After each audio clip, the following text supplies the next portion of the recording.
And here's how to hide, reset, and erase everything in iPhone.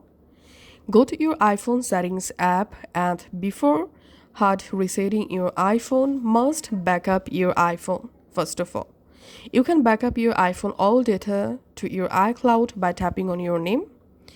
And in here, tap on iCloud, tap on iCloud backup, and tap on backup now to backup your iPhone to your iCloud.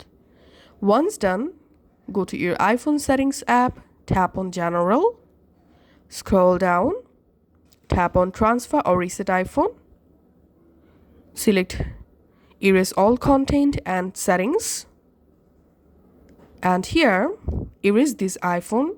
Erasing will sign out of your Apple account and remove your personal data, so this iPhone can be safely traded in or given away.